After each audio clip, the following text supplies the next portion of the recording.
a ti.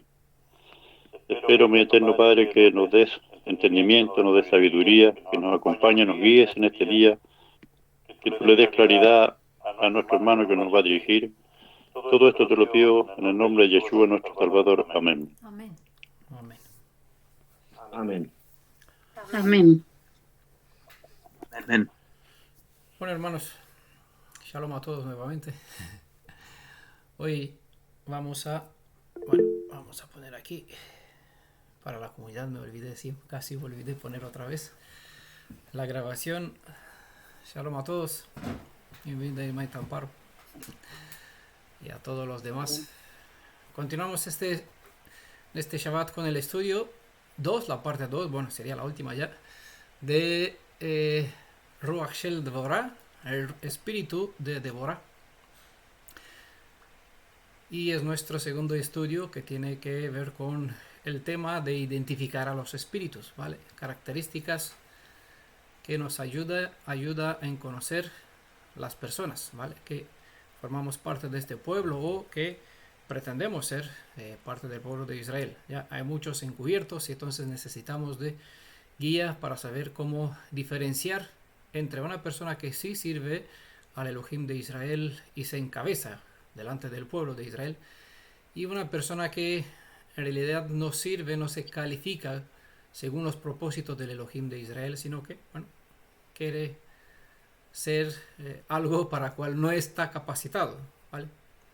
Cuando leemos en las enseñanzas de la Torá, observamos que la capacidad de enseñar es una obligación que recae sobre el varón de cada familia, y resolver los problemas o los posibles problemas en el pueblo de Israel era una tarea de juicio que caía en la responsabilidad de los hombres. Así que se plantea la pregunta en nuestro estudio: ¿cómo es que el espíritu del Elohim viviente usó una mujer para enseñar la justicia y dio el don de la profecía a una mujer? A menudo, el método del Elohim de Israel en elegir a sus héroes es distinto a los valores que tenemos nosotros. Así que observamos y conocemos un poquito la historia. Si no, pueden ustedes leer el capítulo 3 del libro de Jueces. Pueden observar que allá Adonai trajo auxilio a nuestro pueblo por medio de un hermano menor, ¿vale? Así se presenta en Jueces capítulo 3 verso 9, donde se habla sobre Otniel, hijo de Kenaz y hermano menor de Caleb, ¿vale? También trajo auxilio por medio de un zurdo. Así está en Jueces capítulo 3 verso 15, Ehud, hijo de Guerra benjamita, que era zurdo, ¿vale? Y hasta por medio de un extranjero, ¿vale? Voy a dejar esta palabra aquí en el entre comillas, porque en Jueces capítulo 3 verso 31 se habla de Samgar, hijo de Anat, ¿vale? Bueno, este Samgar, a pesar de que libró a Israel de la opresión, no hay evidencia de que se le dio el título de juez, ni que fue considerado así, pero fue incluido en el libro de los jueces entre los 12 nombres de libertadores en Israel. Su origen es cuestionado porque no hay claridad si fue un israelita o un cananeo que se aferró a nuestro pueblo. La confusión viene debido al nombre de su padre, que puede indicar que era de la ciudad de Bet Anat, ¿vale? Samgar, hijo de Anat, ¿vale? Había una ciudad en Neftalí que se llamaba Bet Anat. Jueces capítulo 1 verso 13 se nombra esta ciudad. O también cabe la posibilidad de que este señor Anat era un jorreo que adoptó este nombre de la deidad femenina Anat, venerada por los cananeos, ¿vale? No se sabe exactamente la identidad de este señor Samrat, pero aparece como un libertador en nuestro pueblo antes de Deborah, ¿vale? Así que Adonai usó bien un hermano menor, un zurdo, un extranjero, un posible extranjero. Así que es posible utilizar también una mujer. Curiosamente, según cuenta el Midrash judío, obviamente, Deborah fue llamada por el espíritu del Elohim de Israel para juzgar en Israel en una generación cuando el sumo sacerdote Fineas ben Eleazar aún vivía. Como sabemos, fue a los varones de la casa de Leví a los que se les encargado de enseñar y hacer justicia en el pueblo de Israel. Así es como vimos que se procedió en el libro de Nehemías, capítulo 8, donde eran los levitas quien enseñaba al pueblo en cuanto a los asuntos de nuestra constitución, lo que tiene que ver con la Torá, ¿vale? El proceder de todas las cosas, todas las leyes, las instrucciones sobre los Moadim, ¿vale? Todo lo que tenemos en lo que llamamos Constitución, Torá, el libro de la Constitución. ¿Cómo llega una mujer a hacer el trabajo que corresponde a los varones? Obviamente que en Israel había muchos hombres, y no por casualidad se cuenta que Débora estaba casada. Pero no fue elegido su esposo para hacer la voz de Elohim viviente en medio de su pueblo. Obviamente que no es un procedimiento normal que una mujer imparta justicia en medio de Israel.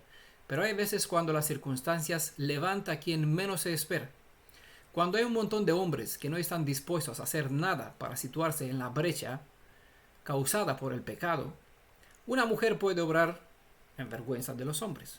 Como decía Shaul, que Adonai levanta a los viles de este mundo para hacer de vergüenza a los que deberían ocupar posiciones de honor.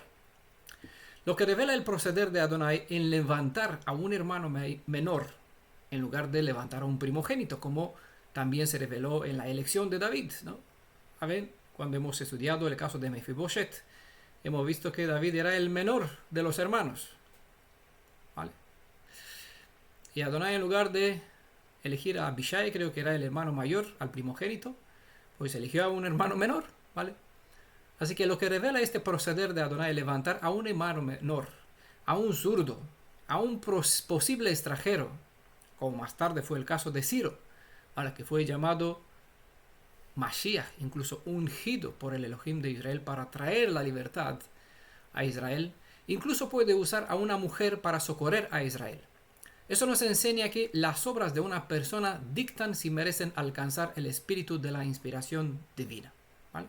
Es un citado. Esta elección de Adonai no es arbitraria, sino que se basa en el desempeño de la propia persona. Son las intenciones de un corazón, la disponibilidad en obrar a favor de la justicia y el deseo en convertir la intención en un hecho, lo que motiva al Elohim viviente a invertir en quien se dispone para el bien. Hemos destacado en los primeros versos de Jueces capítulo 4, en la parte anterior, 5 características que definen al Ruach Shel Dvorah, ¿vale? El espíritu de Dvorah. Como ahora en el verso 6 vamos a observar algunas otras características específicas al espíritu de Dvorah, ¿vale? Jueces capítulo 4, verso 6 dice: esta, es decir, Dvorah, mandó llamar a Barak, hijo de Abinoam, ¿vale? Pero como pueden apreciar el leer hasta el verso 9, ella no le habló a Barak con la autoridad de un gobernante, sino solamente con la de profetisa, así como lo hace de manifiesto en el mismo verso diciendo: te ordena esto Adonai, Elohim de Israel, ¿vale? Que entienda que no la habló ella como jueza, ¿vale? Como hemos visto que el juez ejercita un cierto gobierno, autoridad de gobernación sobre Israel, pero no se presenta como el dirigente o el líder de Israel, ¿vale? Por eso ella no le llamó a Barak con esta autoridad, así como una palabra de parte de Adonai. Esto te lo ordena Adonai Elohim de Israel, ¿vale? Una vez más mencionaré el Midrash judío. La palabra Midrash viene de la raíz daras, que significa investigar, estudiar o bien enseñanza. Y el libro Midrash se refiere a una recopilación de enseñanzas sobre los textos bíblicos. Bueno, según estas antiguas investigaciones reunidas en Midrash, se identifica al esposo de Débora, Lapidot. Lapidot significa antorcha, ¿vale? Con Barak. Barak significa rayo.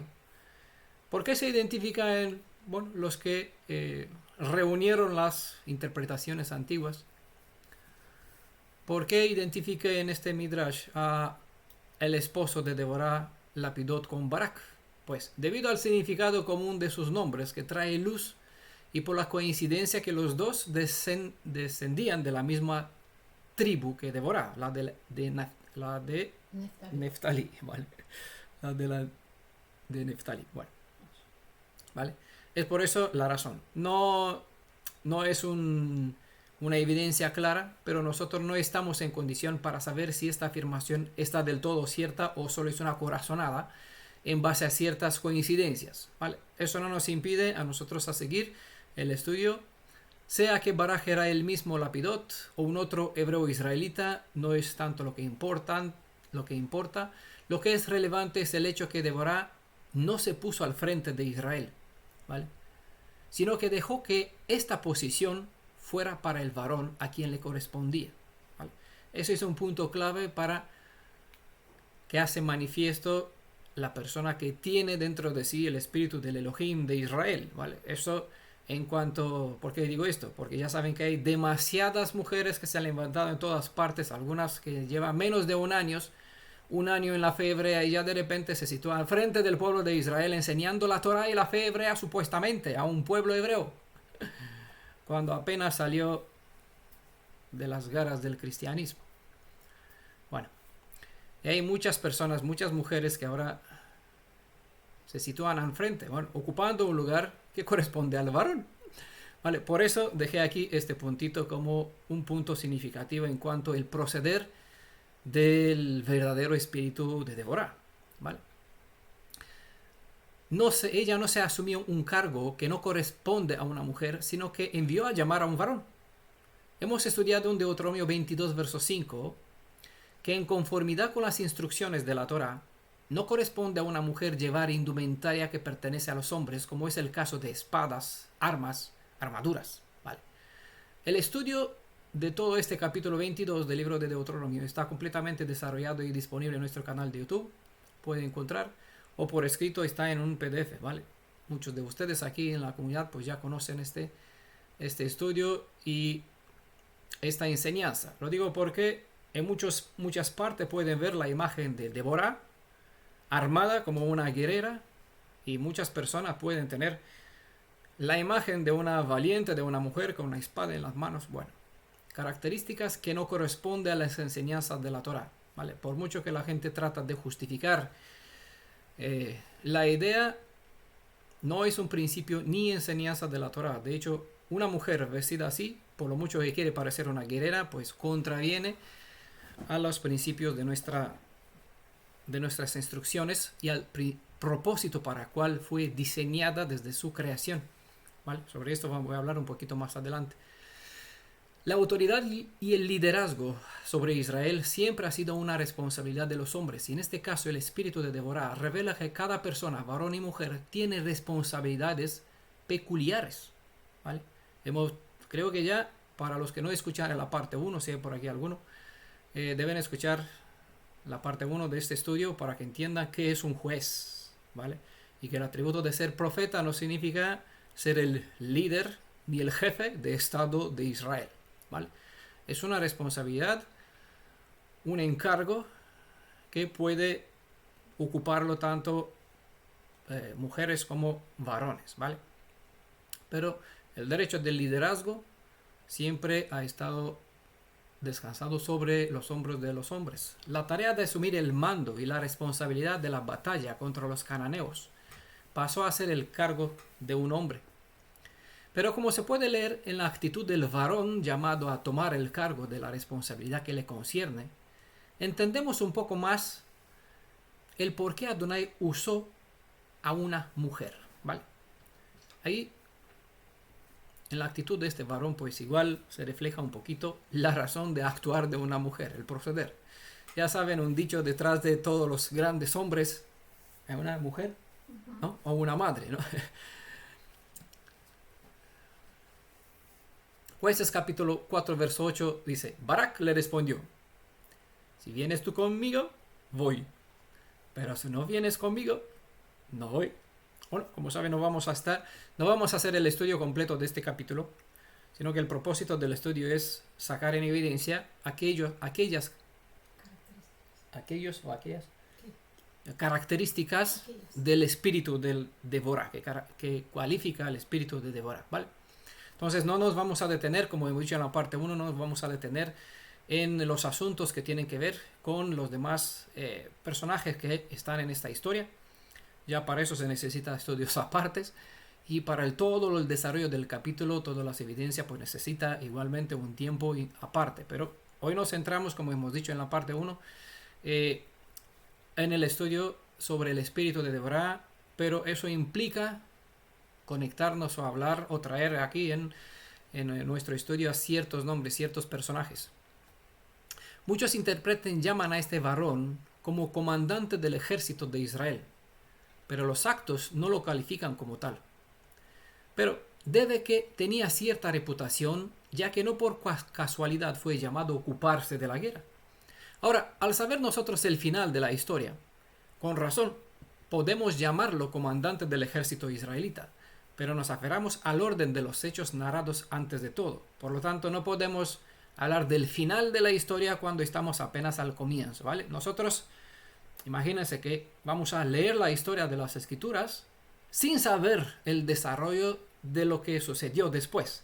Entonces, a medida que leemos un texto, no tratamos de decir, nuestra mente fue bombardeada con interpretación sobre las citas. Entonces, a veces cuando leemos el texto, en lugar de visualizarnos en el contexto para poder entender la situación, entrar en la piel del sujeto, ¿no? Para decirlo de esta forma, andar un poquito en su bota, ya la interpretación ya actúa, entonces perdemos el hilo y no nos centramos en el asunto. Vemos ya el final antes de conocer el comienzo, ¿vale? Por eso nosotros no procedemos así, ¿vale? No vamos con el final antes de entender de qué se trata. Vamos de a poquito. Balak le respondió, si vienes tú conmigo, voy. Pero si no vienes conmigo, no voy, ¿vale?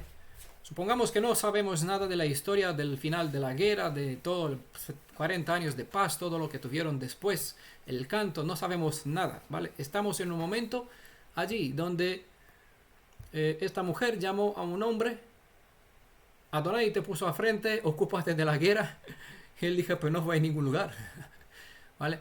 Y hay que entender qué tenía este hombre, por qué se preocupaba y por qué no tenía confianza para ir delante, ponerse a frente del pueblo de Israel, cuando Adonai le dio este mandato, ¿vale? Vemos que él se negó a involucrarse en una tarea de tal responsabilidad y riesgo, quizás por no tener confianza en el don profético de Deborah, o que el encargo venía de parte de Elohim viviente. No se revela cuál fue el motivo de su desconfianza, pero vemos que le pidió a ella que lo acompañara. Es importante que Barak no le pidió a Elohim armas o alguna ventaja, sino que le dé a alguien que esté sujeto a su espíritu para inspirar ánimo a los hombres de guerra, ¿vale? Eso es un punto a favor, ¿vale? No es digno, digamos, tener dudas cuando te llama Adonai y te manda a hacer algo, no es dudo poner en duda y decir, pues si tú no vienes conmigo yo no voy. Uno debería andar en el poder del Elohim de Israel, ¿vale? Pero aún así hay un punto decir, bueno, es decir, no es malo pedir que Adonai te rodea de personas que son capacitadas con su espíritu, ¿vale? Es curioso que Barak fue nombrado entre las personas de fe, ¿vale? ¿Sabían esto? Él está nombrado en el libro de Hechos junto a muchos otros nombres. Hebreos capítulo, no Hechos, sino Hebreos capítulo 11, verso 32 y el 33. Entre los hombres de fe se nombran Barak también. Según el verso 9 del libro de Jueces capítulo 4, Deborah trató de hacerle comprender que él debería llevarse todo el mérito al liderar las tropas en la batalla, es decir, no necesita que venga una mujer para que lo acompañe. Pero si desconfiaba, le dijo que no habría honra para él en este camino si ella lo acompañaba. Si él necesitaba de una mujer para la guerra, era una mujer la que se llevaba el honor y no él, ¿vale? La palabra hebrea, aquí no se decía el texto quién será la mujer, ¿vale? No sabemos. Es lo que presenta la profecía. Tampoco indica el texto que ella sabía quién. Sabía lo que Adonai le dijo. Entonces es lo que presentó a Barak. Si él necesita de que Débora la acompañe, pues se quedará sin el honor, porque otra mujer se hará con el mérito de toda la victoria. La palabra hebrea ha sido traducida con honra, aquí en el verso 9 de Jueces capítulo 4. Honra o gloria es tiferet, que básicamente significa belleza. La palabra tiferet se refiere a la armonía que hay entre dos poderes, que se juntan en un mismo beneficio, y esta armonía crea un resplandor. ¿Vale? ¿Qué es lo que le dijo entonces Débora a Barak? Que no habrá honor para él si ella lo acompañará. Que una mujer fuera de la guerra, si una mujer fuera a la guerra, no era algo armonioso. Le decía que la naturaleza de la mujer es dar vida, algo que no concuerda con el rol del ejército de generar muerte. En ese aspecto, Débora se preocupaba como Gesed, es decir, actuaba como Gesed, dispuesta a traer la bendición a Israel, mientras Barak era la ilustración de la Geburah, quien en base al poder del juicio debía aplicar la sentencia destructiva sobre los opresores cananeos. ¿Vale? Para un mejor entendimiento, si algunos no saben de lo que estoy hablando sobre Geburah, Gesed, les recomiendo el estudio que nosotros tenemos tanto por en YouTube, tanto en audio como por escrito, llamado El equilibrio en el poder, ¿vale? Lastimosamente, Barak insistió en que la presencia de Débora inspirara el apoyo espiritual y moral necesario para reunir a los hombres, para ir a la guerra y liderarlos hacia la victoria. ¿Vale? La declaración de Barak pues revela cierta falta de fe, pero no define una naturaleza débil. Quizás esta falta vino porque estuvo por demasiado tiempo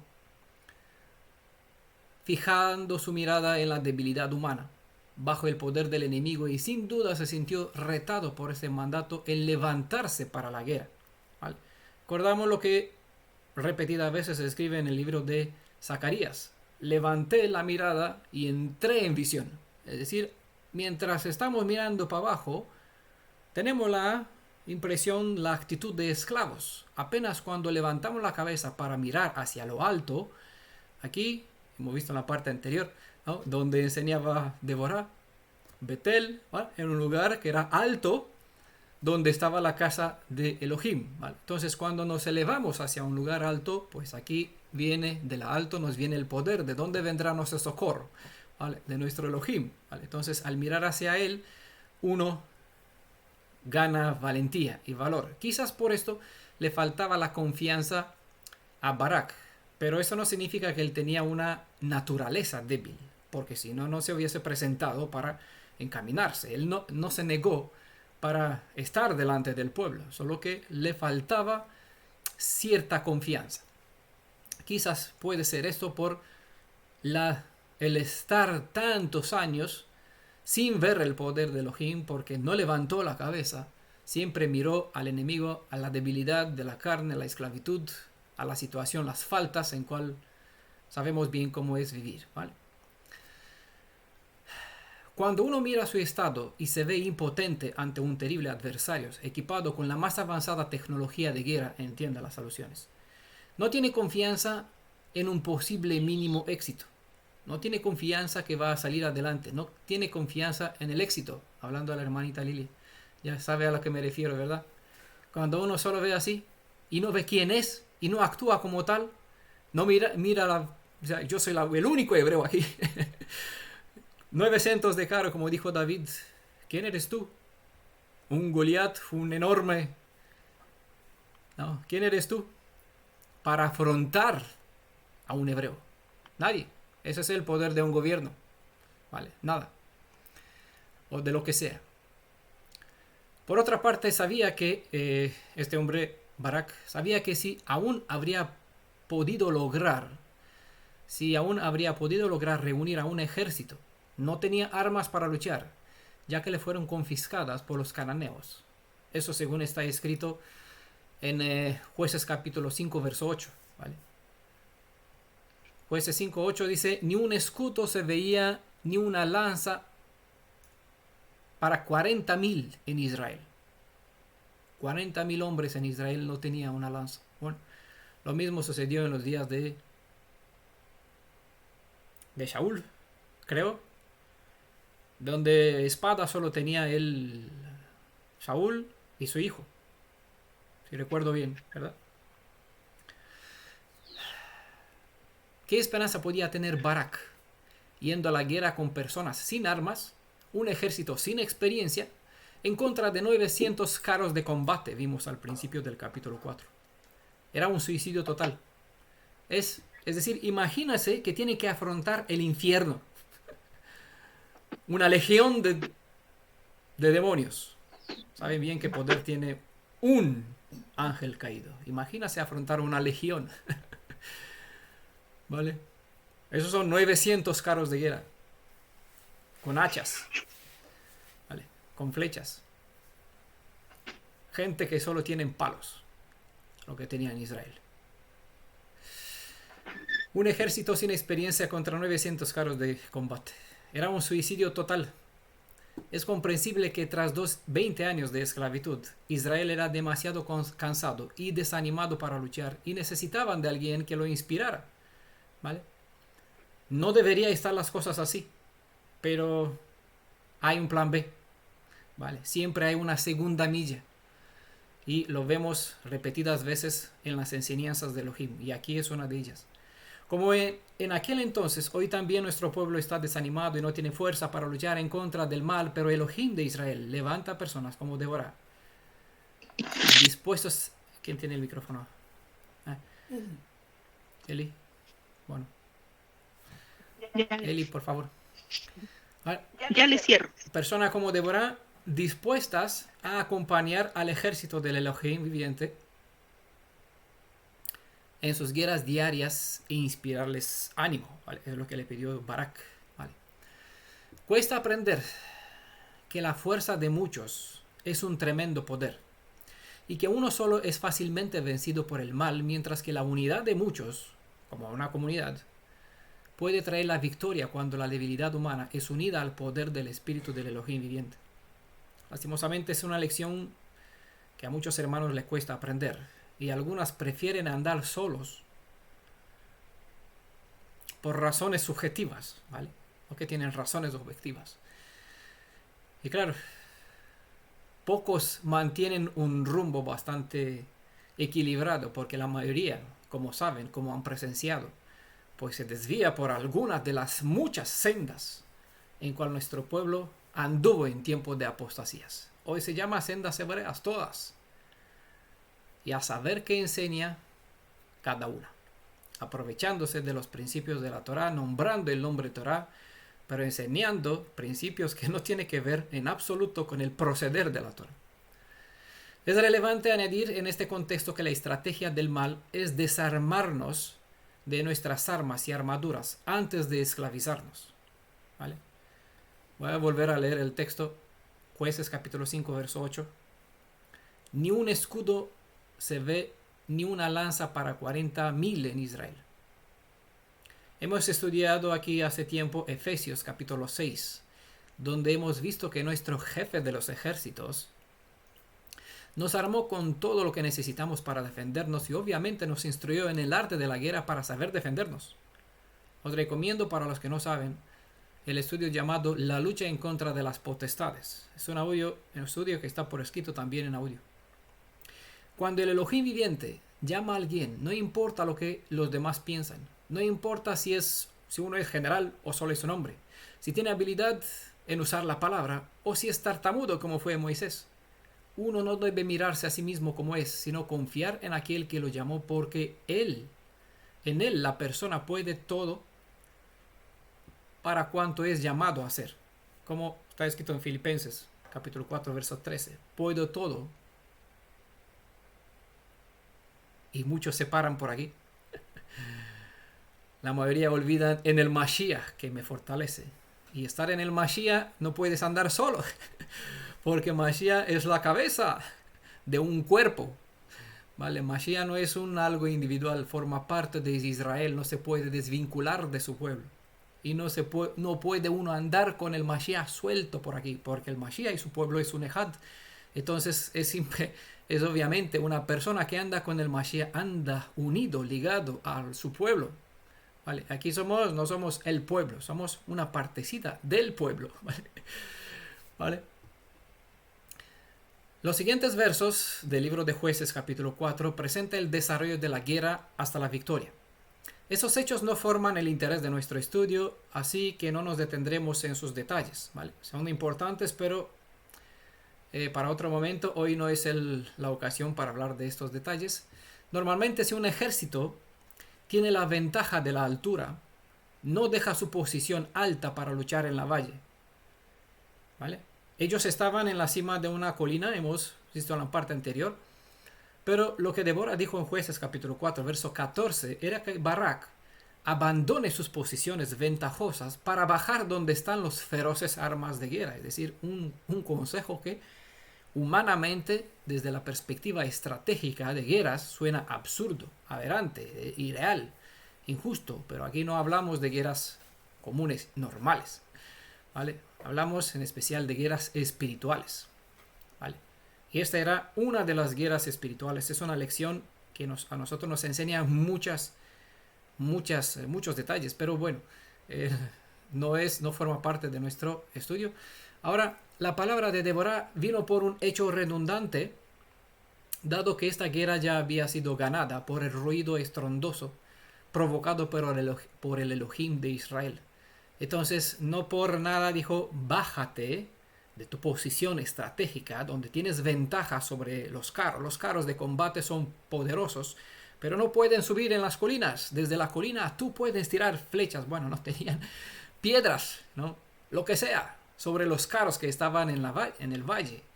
Y no por casualidad, Adonai los llamó cerca de un río que por lo general era un río muy suave, no tenía fuerza para desbordarse. Bueno, era un río que no presentaba un peligro estratégico para los carros de combate. Pero por eso Adonai inspiró la estrategia de guerra que se planteó, que es importante conocerla. Bueno, eso es una estrategia buena, hermosa, para traerlos allí, en este contexto. Entonces, cuando Débora le dijo, baja ya, es el momento, hoy es el día cuando Adonai lo entrega este ejército en tu mano.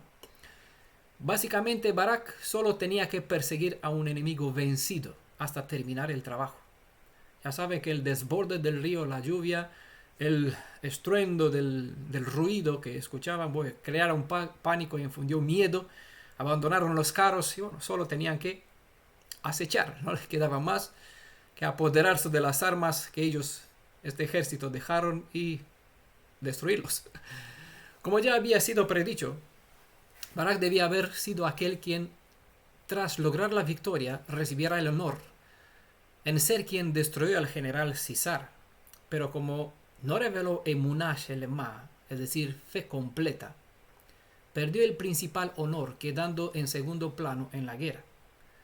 Sisara, en su fuga, nosotros ya sabemos la historia, ¿vale? Jugamos con ventaja, pero cuando hacemos un estudio no hay que jugar con la ventaja, hay que ir paso a paso, visualizando, viviendo el momento sin saber lo suceder, porque así se comprende mejor, se siente mejor la situación, la realidad, las personas, y se gana más bendición.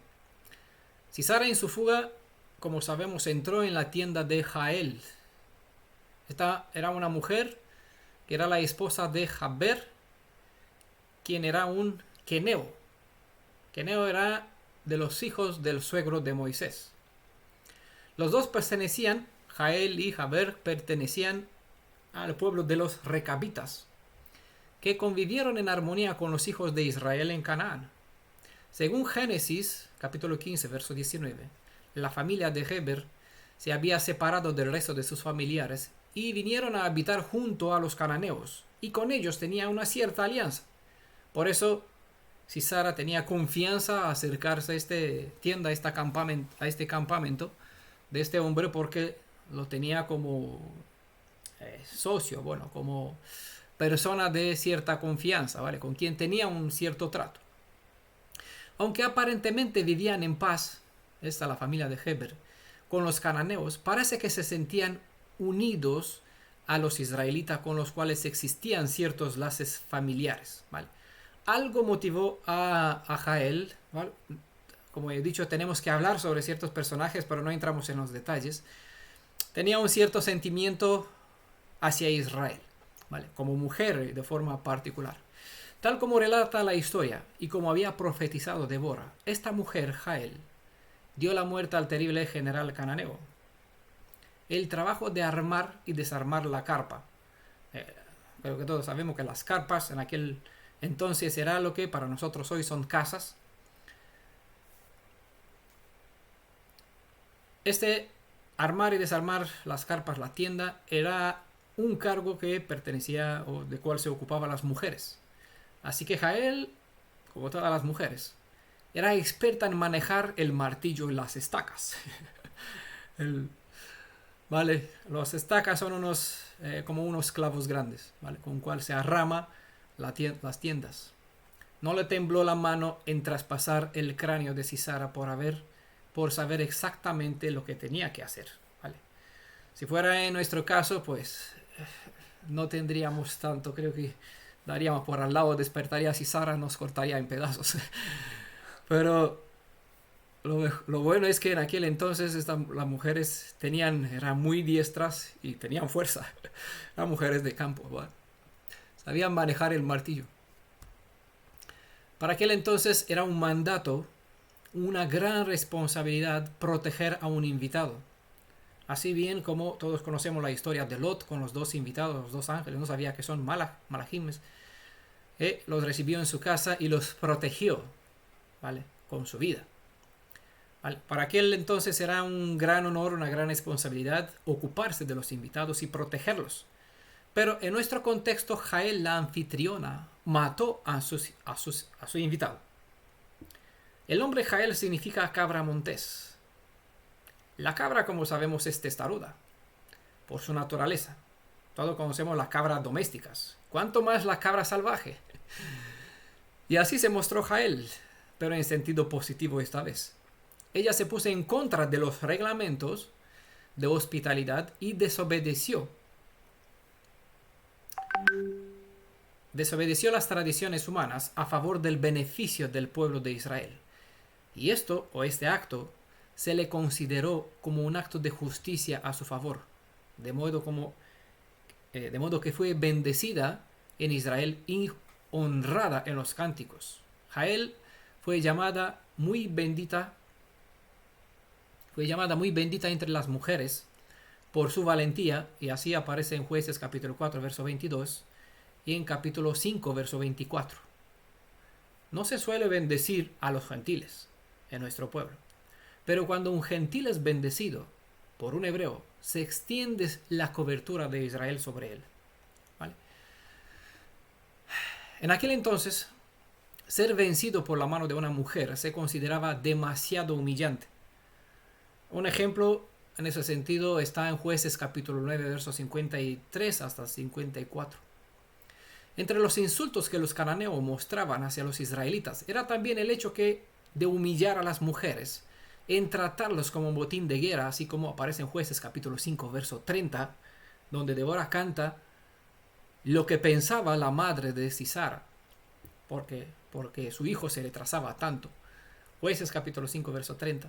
Para ellos las mujeres cautivas no eran más que objetos al servicio del hombre, para que éste pudiera satisfacer sus necesidades carnales con ella, para que todo se entienda, para no dar más detalles.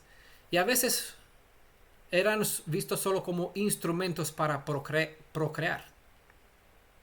Que un general encuentre la mano en el campo de guerra es un honor, pero caer en la mano de una mujer, a quien no se le estimaba como valor, era demasiado ya humillante. Un detalle relevante en cuanto al espíritu de Débora es el hecho que no mostró tener envidia, es decir, que Débora no mostró mostrar envidia hacia Jael para el honor que Jael recibió. Cada uno es digno de sus méritos. Esto refleja que cada uno es digno de sus méritos Y hay que reconocer el honor a cada persona que se esmera en trabajar en las tareas del Elohim de Israel a favor del pueblo de Israel. Con la muerte de su general, el rey Jabín perdió su poder e Israel disfrutó de paz por los siguientes 40 años, como se presenta en Jueces capítulo 4, verso 24, también capítulo 5, verso 31. Y aquí se termina prácticamente el capítulo 4 del libro de Jueces, pero esto no significa que hemos completado con todos los detalles que nos revelan este estudio sobre el Ruach Shel Devorah, ¿vale? El espíritu de Devorah. Porque en el capítulo 5 del libro de los Jueces de Israel, se nos aporta algunas características más que nos sirve como medio para identificar a una persona que sea dispuesto a servir al Elohim de Israel. En el capítulo 5 se presenta un cántico de victoria, que es conocida como la canción de Deborah, ¿vale? La canción que aquí el hermano Juan nos las cantó el Shabbat anterior. Al final de este estudio, pues igual la vamos a escuchar en el hebreo, así como está en el texto en hebreo. Esta canción de Deborah es considerado como los más antiguos poemas de la literatura hebrea, ¿vale? El poema atribuye al Elohim de Israel toda la victoria y por ende lo exalta en sumo honor. La palabra que usa el texto hebreo para decir la canción de Deborah es shir, y esta se refiere específicamente a la clase de canción que se canta sin acompañamiento instrumental. Hay una otra palabra en hebreo que significa cantar y es amar. Y de esta palabra deriva mismor, que se traduce como salmo o canto. De aquí que Mismor le David, que es más conocido, es conocido como el salmo o el canto de David. Mismor puede ser tanto vocal como instrumental, como en este caso el hermano Juan no nos tocó un shir, una canción, sino un mismor, porque lo cantó, lo presentó con su voz y también con la guitarra. A pesar de la disponibilidad de los hombres dispuestos a un profundo sacrificio, a disponer sus vidas en lucha por la liberación del pueblo hebreo, el verdadero espíritu de una persona que sirve al Elohim de Israel pasa por encima de cualquier sacrificio humano para exaltar a Adonai, quien inspira con valentía a quien da la victoria a sus elegidos. El espíritu de Deborah también nos enseña a compartir en equilibrio el honor para el Creador y el honor que corresponde al hombre, sin faltar a ninguna parte la tiferet que se merece por la hermosura, por el resplandor de la grandeza creada por la acción de las dos partes que obran en unidad, cuando el hombre y el Elohim se juntan en un mismo propósito. Para aquel entonces, entre las mujeres era costumbre celebrar las victorias con canción y baile. Así que todos sabemos la canción de la hermana de Moisés y Aarón, Miriam, en Éxodo capítulo 15, verso 20 a 21, cuando Israel se libró de los egipcios. También en Jueces capítulo 11, verso 34, más adelante, creo que es el caso de la hija de Jefta, ¿vale? Está escrito que nuevamente las doncellas cantarán y bailarán por la grandeza de las proezas que obrará el Elohim de Israel en la liberación de nuestro pueblo, en el retorno de todos los redimidos de Israel, por el shalom perpetuo que Israel tendrá para siempre, jamás. En el capítulo 5 se abarca muchos detalles importantes sobre nuestra historia y para nuestra enseñanza, pero debemos mantenernos al propósito de nuestra investigación. De modo que vamos a pasar a otra característica que califica a una persona que está guiada por el Ruach Shel Devorah, ¿vale? El espíritu de Deborah. Jueces capítulo 5, verso 7. Allí, en este texto se añade un otro detalle que define una cualidad especial del espíritu de Deborah. Hemos visto que Deborah fue llamada profetisa, jueza, esposa. Pero hay un título más que resume todo su accionar. Es decir, un título que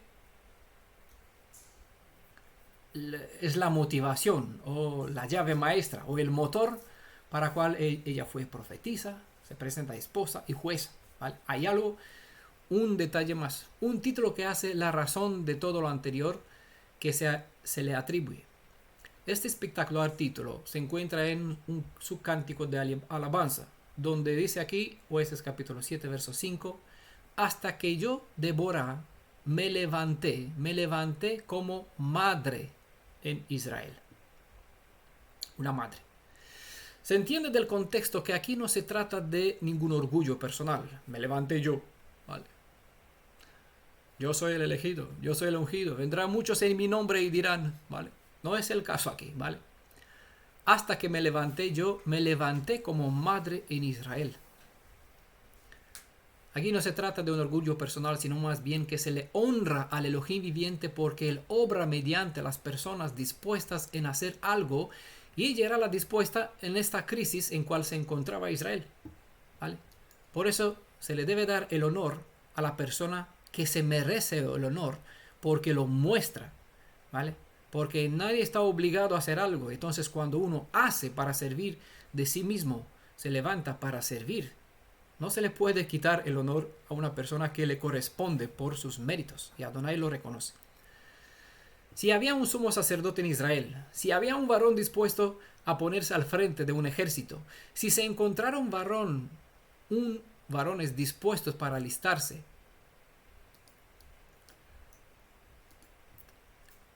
a un combate inigualable. Pero aún así, la elección de Elohim de Israel encontró a una mujer. Y eso debe ser por un potencial que ella dispuso. Entre tantos hombres, ¿vale? Adonai eligió a una mujer. Una madre, por eso es importante, me levanté como madre. Una madre tiene un poder inigualable, ¿vale? Cuando la mujer como madre se dispone a 100% en cumplir con lo que fue diseñada a ser en su esencia. Cuando ella define que se levanta como madre en Israel, ya no necesitamos más explicaciones porque sabemos de lo que es capaz de hacer una madre por sus hijos. ¿Qué no podría hacer una madre? ¿No podría afrontar a todo el ejército? Les conté en un estudio anterior sobre otras mujeres, ¿vale? Que afrontaron, ¿vale? A hombres, grandes hombres en sus tiempos. Una mujer puede hacer lo que un hombre no puede hacer a veces. Por ejemplo, solo una mujer puede dar a luz. Hemos visto que Débora era esposa, pero no se relata si tenían hijos. La expresión me levanté como una madre se entiende tanto como en Israel como sobre Israel. Débora, como mujer afligida por la desgracia en cual vivía su pueblo, se despertó dentro de sí como una madre, viendo a todo Israel como sus hijos, y anhelaba que todos sus hijos experimentaran paz y seguridad, tanto en relación al Elohim de Israel como en relación a sus opresores. Así que el espíritu de Débora no es tanto impresionante por su poder de traer la profecía a Israel, porque es lo que muchos buscan, ¿vale? Maravillas, señales, milagros, ni por la capacidad de enseñar justicia en Israel. Yo enseño Torah, venid aquí, voy a enseñarles sobre la restauración de la identidad hebrea. Bueno, el espíritu de Débora no es impresionante por eso, sino por ser y actuar como una madre a favor de un hijo que necesita ser cuidado, enseñado, restaurado, reencaminado en la senda de la verdad hebrea, porque esta cualidad de madre es semejante al cuidado tierno que el Elohim viviente mostró para con nuestro pueblo y para con nosotros mismos hoy día. Por ejemplo, en Isaías capítulo 49, verso 15, Isaías 66, verso 10 al 14, ¿vale? Es una cita bastante hermosa, le recomiendo para que lo lean. Si alguien lo tiene, que lo ponga aquí en el chat, la vamos a leer, ¿vale? Podemos ver cómo el Elohim de Israel se asemeja a una madre, mostrando a nuestro pueblo a un profundo afecto que nutre, consuela, protege y mima. Con decir Débora que ella se levantó como una madre en Israel, estaba reflejando lo que Adonai mismo declara que Él es para su pueblo. Esta es la actitud. Como hemos dicho antes en términos técnicos, la obligación de enseñar las instrucciones de la Torá a los hijos de Israel recae sobre el padre de la familia. Pero la educación más efectiva suele implementarla la madre, porque ella es la que más pasa más tiempo con sus hijos. Como mujer, una madre imparte a los hijos, a los niños, los principios de nuestra fe con más paciencia, de modo que es más capacitada para transmitir los valores morales a la nueva generación hebrea. Débora no era solo una mujer más. Ella entendió su papel, aquel para cual fue creada. No solo fue una madre para Israel, sino también fue una Isha Ezer. ¿Vale? Decía aquí el hermano Fernando la vez anterior que vamos a hablar sobre esta palabra ayuda idónea. Bueno, como he mencionado en la parte anterior, voy a explicar un poquito. Antes en la comunidad tuvimos un estudio bastante amplio, pero lastimosamente creo que no se guardó en audio y no está por escrito tampoco. Así que hemos perdido una buena enseñanza. Espero que algún día la podamos recuperar y poder volverla a compartir, esta enseñanza sobre la mujer que fue creada al principio, donde el texto le traduce con ayuda idónea. Bueno, hemos dicho lo que acaba de decir, que Débora no solo fue una madre para Israel, ella al entender su papel fue más que esto, fue una Isha Ezer. La palabra hebrea Isha, para los que no saben, quiere decir que la mujer es semejante al Ish, es decir, al hombre, ¿vale? Ish es hombre. Pero obviamente la Isha es distinta del Ish, ¿vale? La mujer es distinta al hombre. La mujer fue llamada Isha por ser sacada del Ish. Esto quiere decir que el primer hombre fue creado a partir de nada, para decirlo de esta forma, y la mujer a partir del hombre. Pero en su diseño el creador le añadió a la mujer cualidades que la diferencian del hombre. Isha, bueno, ya todos sabemos, Ezer es una palabra que... de acuerdo, luego me lo enviarás, hermanita. Ezer es una palabra que originalmente estaba compuesta de dos raíces, que se refiere, una se refiere a la ayuda y la otra a la fortaleza, ¿vale? Si vamos a rehacer el estudio, lo vamos a explicar mejor, con más detalles. Pero bueno, no es el propósito del estudio de entrar en todos los detalles en ese sentido, sino hacer una breve mención del poder que calificó a esta mujer para ser madre en Israel y la motivó como madre, pues, a actuar en principios de juicios y también traer bendición, o la palabra de Elohim, palabras de esperanza, hemos visto la parte anterior, al pueblo, ¿vale? Tikva. Ezer significa en sus raíces antiguas ayuda y fortaleza. Eso nos enseña que cuando el Creador hizo a la mujer para que el hombre no esté solo, Él no creó una sierva para el hombre, sino un poder, Ezer. ¿Vale? El texto hebreo presenta que la Isha, es decir, mujer, fue creada para ser un Ezer kenegdo para el hombre. Es como aparece en el texto de la creación en Génesis, ¿vale? Ezer kenegdo, ¿vale? Esto quiere decir que el Creador hizo para el varón una fuerza para que esté al lado del hombre cuando éste es digno, o que esté enfrente de él cuando éste se revela como descarado, para hacerle al hombre un poder de socorro. La palabra Ezer es una palabra rica en significado. En español no hay una palabra para traducirla, así que se usaron dos palabras, ayuda y idónea. También puede traducirse como ayudador o socorrer, pero esta expresión ayuda idónea ha dado lugar a malos conceptos que ha desvirtualizado a la mujer hasta un grado de sierva útil para lo que el hombre necesite. El texto hebreo nos indica que el Creador le proveyó a Adán justamente lo que necesitaba, alguien que le complementara perfectamente. Por bendición de nuestro pueblo, el Elohim viviente incorporó en las leyes de la Torá propios enseñanzas en el pueblo de Israel, enseñanzas propias que restauran la identidad de la mujer, su honor y su lugar conforme al diseño de su creación. Muchos de los principios que enseña nuestra Torá han sido incorporados en las constituciones de las naciones modernas, donde la mujer se le honra con ciertos privilegios, cosa que en la cultura de antaño no lo reconocía. ¿Vale? La palabra Ezer es conocida a lo largo del Tanaj como socorro o salvador, rescatador, protector, así como se reveló el Elohim viviente para Israel, ser la roca de socorro. ¿Vale? Eso es uno de nuestros estudios sobre la deidad, donde está esta palabra también, Ebenezer, ¿vale? Roca de socorro, así aparece Elohim de Israel, 1 Samuel capítulo 7, verso 12. Adonai se aplica a sí mismo la palabra Ezer y se identifica como nuestro ayudador. Por ejemplo, leemos en Salmo 146, verso 5.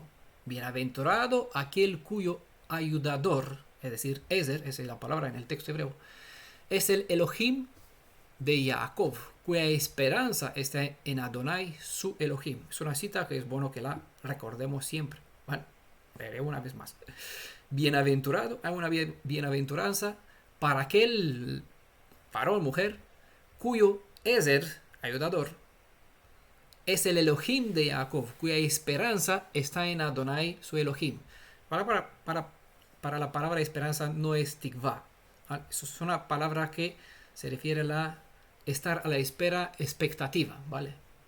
Hemos visto lo que es tikva en su raíz, una cuerda que está en tensión, de cual nosotros estamos sujetos. Salmo 146, verso 5, ¿sí?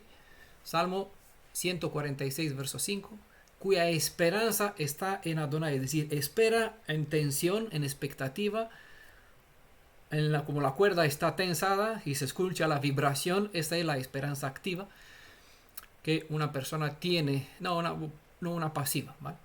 En ninguna parte en todo el Tanaj la palabra Ezer no se refiere a alguien inferior, sino siempre se refiere a alguien superior o en todo caso a alguien igual, ¿vale? Nunca a alguien inferior. Adonai no creó algo inferior para Adán, ¿vale? La mujer no es algo inferior, sino algo, si no es superior, en este caso es igual, ¿vale? La palabra hebrea Ezer, traducida con ayuda, expresa que la mujer es una ayuda, una fuerza que rescata o salva al hombre, ¿vale? Un concepto muy diferente a lo que se interpreta por los que leen Reina Valera o ediciones cristianas, ¿vale? Por eso es importante, aunque leemos Reina Valera, siempre procurar ir a las raíces de los términos para entender si acaso las traducciones no son malas. Entonces, el Creador capacitó a la mujer cumplir con un papel semejante al que él desempeña. Esto es sencillamente maravilloso y abrumador. En este pueblo, el rol de la mujer no es inferior al hombre, simplemente es diferente.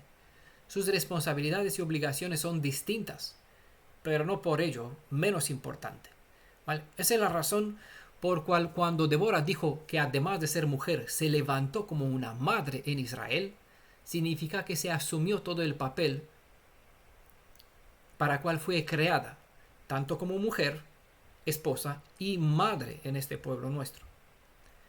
Isha Hiezer Veima le Israel, esta expresión dice, una mujer es una ayuda y una madre para Israel, ¿vale? Es una expresión que la voy a dejar aquí, la hemos creado. Una mujer es una ayuda y una madre para Israel. Isha Hiezer Veima le Israel.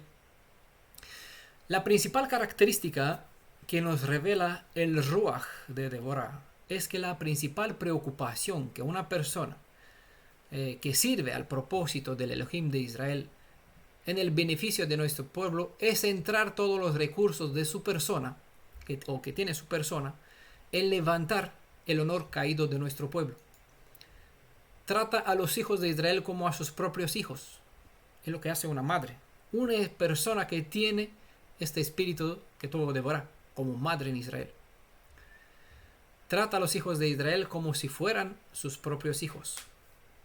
No busca sus privilegios, ni persigue sus intereses, porque el bienestar de los demás es por encima de sus necesidades, ya que una madre está dispuesta a luchar para sus hijos a todo precio, aún con su propia vida, como saben, si es necesario. Pronto, como saben, estamos casi, a un mes del Pesaj, nos acercamos al Pesaj. Y en este contexto aprovecho para recomendarles un estudio que está disponible en audio también por escrito. Un audio que es llamado Yeshua, la historia de un gusano. Pueden apreciar en esta historia el sacrificio que debe hacer el gusano carmesí para que sus hijos puedan vivir. No es casualidad que nuestro Elohim nos trata como hijos suyos y por lo tanto entregó su vida para que podamos vivir. ¿Vale? Cuando escucharán o estudiarán este estudio que está por escrito también, comprenderán mucho mejor el valor de una madre y por qué Elohim se compara con una madre en Israel, por qué o qué poder tiene la expresión me levanté como una madre en Israel. Entonces, todo aquel que no revela este rasgo de disponibilidad para tratar a los hijos de nuestro pueblo como una madre trata a sus propios hijos, no se puede presentar como digno de estar al frente y enseñar la justicia trayendo la palabra de la profecía entre los hijos de Israel. Como resumen del capítulo 4 y el 5 del libro de Jueces, los jueces de Israel, podemos observar que Débora toma decisiones a partir de la voluntad del Elohim de Israel, una voluntad que él había expresado previamente en la Torá. ¿Vale? Eso lo hemos dejado bastante claro en la parte 1, donde hemos visto la autoridad que tiene un juez para pronunciar sentencia, ¿vale? No para decretarla, sino para aplicarla, ¿vale? Una sentencia ya previamente ordenada por el que es el Dayan, el juez supremo en Israel. Entonces, el espíritu de Borá, ¿qué hace? Toma decisiones a partir de la voluntad de Elohim que había expresado previamente en la Torá. Reveló que el don de la profecía vino por tener una experiencia, una conexión espiritual con el Elohim viviente. Tenía palabras de sabiduría y enseñaba los mispatim, es decir, el debido proceder a quienes le consultaba, según aparece en Jueces capítulo 4, versos 5 al 6. Que era una mujer casada que reveló guardarse o mantenerse en una estricta sujeción a su esposa. Sabía distinguir los límites entre ser mujer, esposa, y ser madre para los hijos de su pueblo. ¿Vale? Al presentarse como una madre en Israel, reveló que es conocedora de su propósito como mujer y madre en Israel, de modo que se enfocaba en dirigir a su pueblo, protegerlo, salvaguardarlo y hacerlo prevalecer. Se mostró valiente, determinante, lista para echarse adelante. ¿Se dice bien? Lista para echarse. No tiene miedo en presenciar una guerra cuando se trata de la justicia. Jueces capítulo 4, verso 8. Es menester entender que para ganar una batalla debemos estar listos para entrar en guerra. Y en ese sentido entiende la debilidad. Ella mostró el espíritu de Débora. Él o ella, la persona que se califica con este espíritu, entiende la debilidad de sus hermanos y los ayuda a superarlo. ¿Vale? Jueces capítulo 4, verso 8 al 9. También presentaba la verdad, aun cuando no estaba a favor para cierta persona. Según muestra aquí, Jueces capítulo 4, verso 9, le dijo la verdad a Barak. Aunque claro, la verdad tuvo que dolerle un poquito porque fue llamado a guerrear la guerra de Israel, pero se quedaba sin la victoria, sin el honor de la victoria. Tenía que llevarlo una mujer. ¿Vale? Presentar la verdad no siempre es favorable, pero hay que hacerlo. Sus palabras traían ánimo y levantaban los rostros caídos. Jueces capítulo 4, verso 14. Estar al frente del pueblo de Israel no es licencia para aprovecharse de los privilegios, para manipular con las emociones, con los sentimientos, que muchos juegan con esto para hacerse conseguidores. dominar a los demás mediante bonitas palabras y supuesto conocimiento de los principios de la Torá, sino más bien revelar tener un espíritu de equipo, donde cada uno aporta para la edificación de toda la nación. Así está escrito. Jueces capítulo 5, verso 2-3, no indicaba hacia sí misma, sino más bien motivaba a los hijos de Israel en honrar a Adonai, porque de él nos viene todas las cosas buenas. El Ruach de Deborah no tenía un espíritu de competencia y era consciente de sus limitaciones, y por eso llamó a Barak para liderar al pueblo en su guerra de liberación.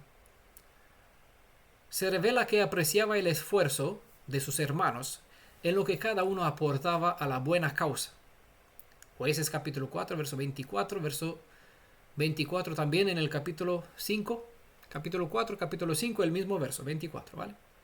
Los dos presentan que ella reconoció los méritos de los demás, porque cada uno es digno por lo que se esmera, y hay que reconocer las cosas buenas que hace una persona.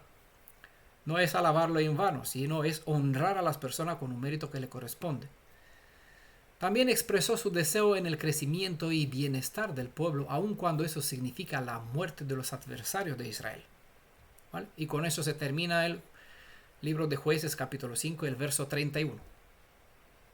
No todo hombre o mujer está llamado a liderar para la bendición del pueblo de Israel, pero toda mujer está creada para ser una Ezer, para ponerse al lado de aquellos que sin su ayuda están desvalidos. ¿Vale? Ezer Kenegdo.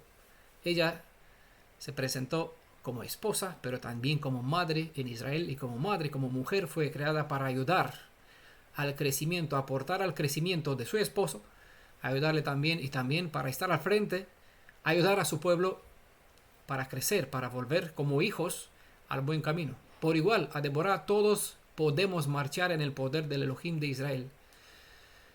¿Quién es nuestra fortaleza? Nuestra confianza está en Adonai y no en nosotros mismos. A diferencia del caso de Deborah, nosotros no tenemos que afrontar un enemigo que tiene un ejército adiestrado a la guerra y armado con 900 carros de combate.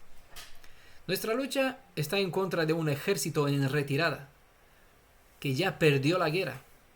La victoria ya ha sido ganada. Debemos ajustar nuestra forma de pensar y aprender a tener plena confianza en el Elohim de los ejércitos de Israel y asumir la autoridad que Él nos dio.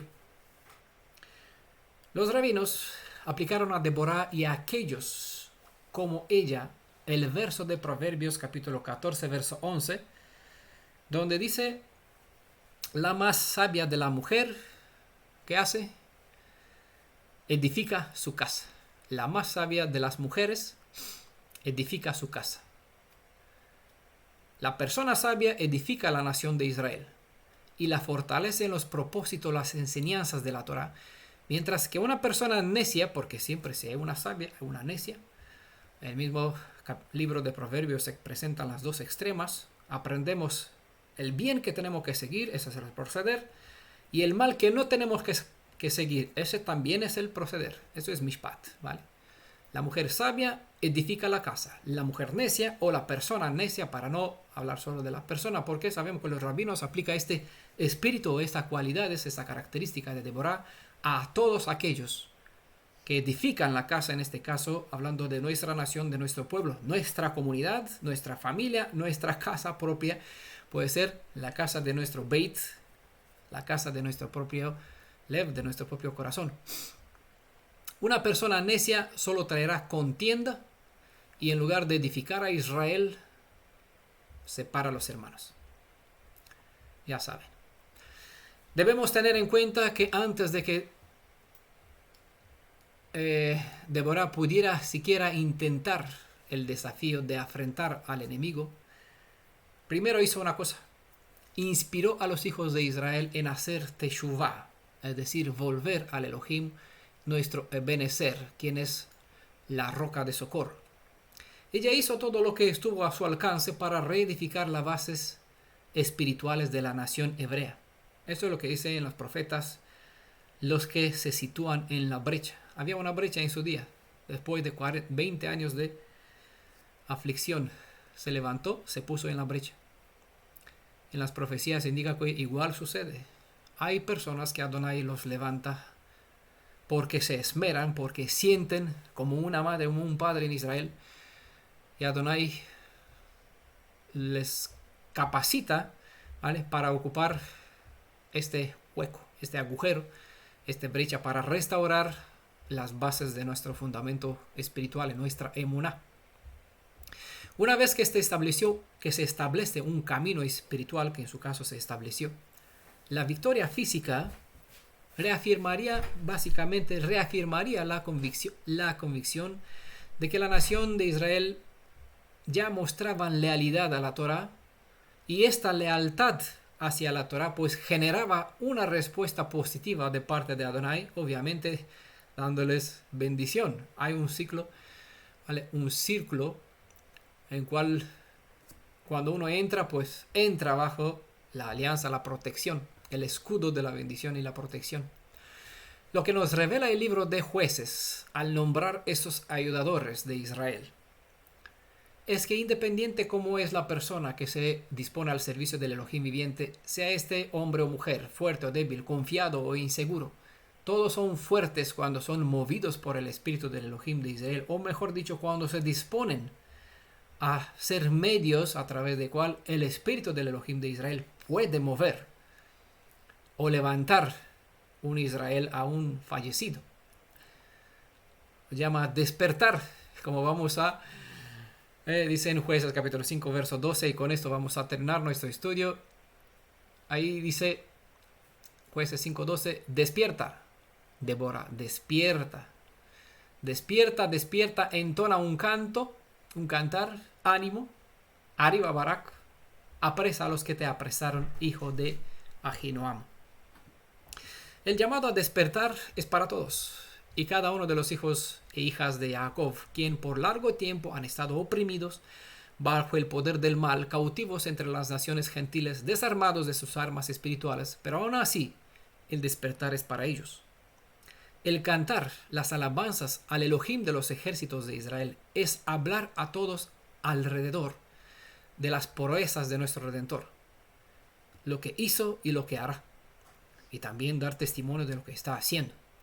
Esta acción despierta en nosotros, es decir, esta acción de cantar o de hablar, predicar, como quieren usar el término, tener el dabar, hemos visto el estudio anterior, tener palabras y hablarlas, soltarlas. Esta acción despierta en nosotros un poder de cual a menudo no somos conscientes que lo tenemos dentro. El ánimo, dice aquí, Jueces 5:12.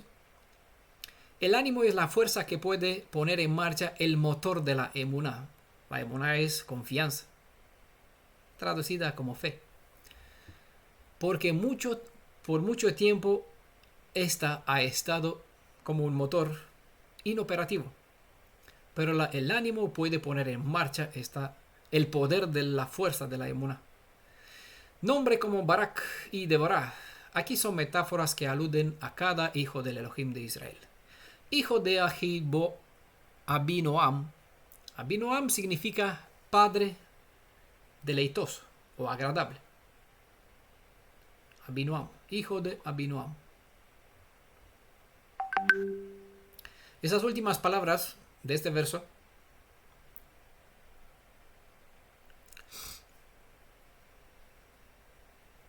apresa a los que te apresaron.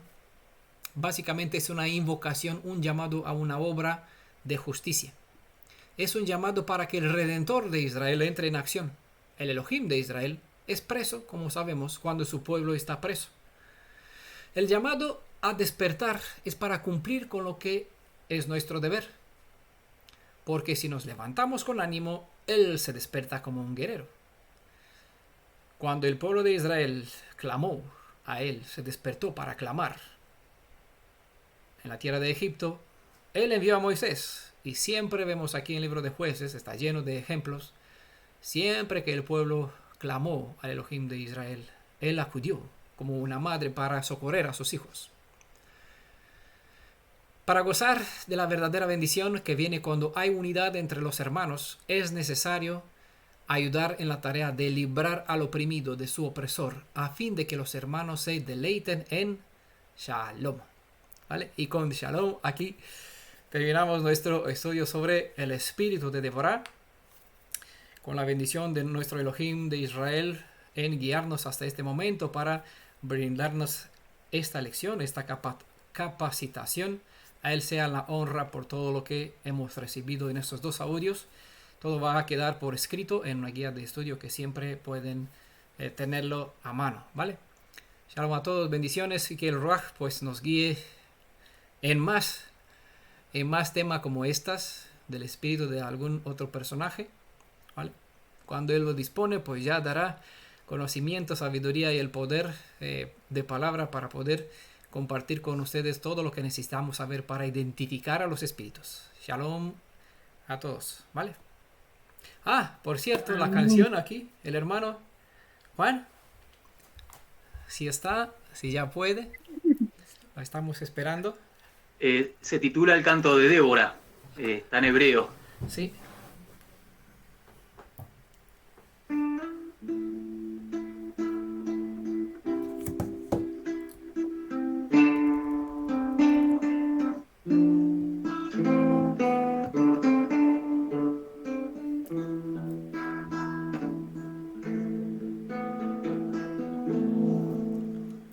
Shimu melachim hasinu osnim, Anochi ladonai, Anochi ashira asamer, ladonai Elohei Israel.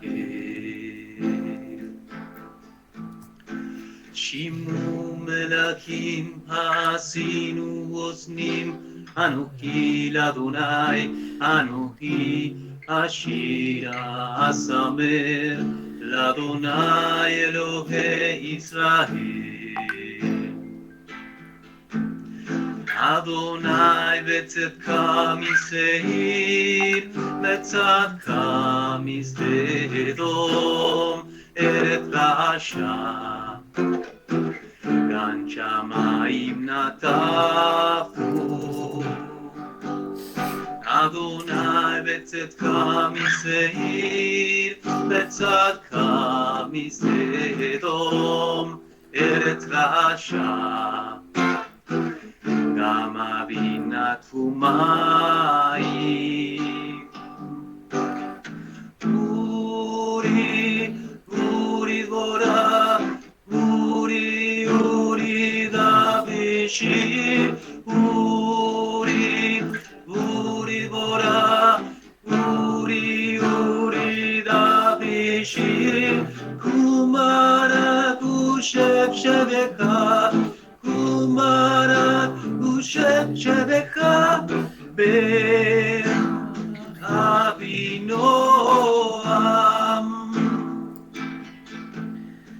Harim natsru mipnei Adonai sesinai, mipnei Adonai Elohei Israel. Bimei Shangar ben-Anat, bimei Shael, kadlu orachot belohei netivot, Hijo de... ילכו אורחות הכלכלות. כתוב פרסום בישראל, פרסום בישראל כדלו.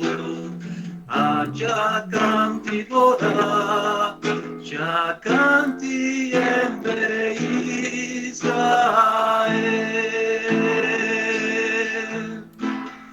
Uri dvora, Uri, Uri davrishir, Uri, Uri dvora, Uri, Uri davrishir, Kumara kushev sheveka, Kumara kushev sheveka, Ben Avinoam.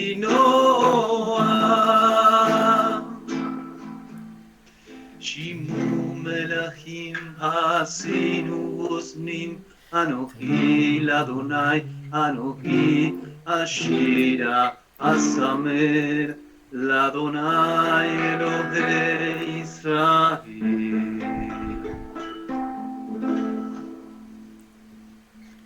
Maravilloso.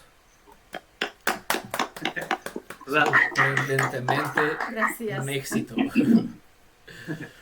Bueno, Gracias por el desafío, Qué Daniel. hermoso.